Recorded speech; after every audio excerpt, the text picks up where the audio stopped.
যেসব লক্ষণ দেখলে সতর্ক হতে হবে: ঘন ঘন প্রস্রাব হওয়া ও পিপাসা লাগা, দুর্বল লাগা, ঘোর ঘোর ভাব আসা,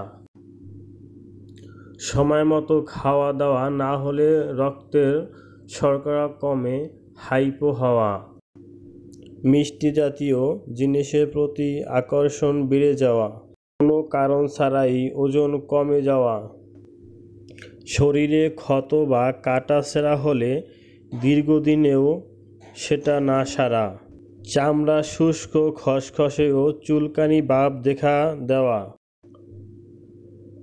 বিরক্তি ও মেজাজ খিটখিটে হয়ে ওঠার, কারো কথা শুনতে না পারা, বিরক্তি লাগা, চোখে কম দেখতে শুরু করা অর্থাৎ চোখে ঝাপসা দেখা,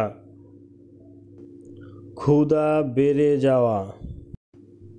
Please subscribe my channel, share and like, comment. Please.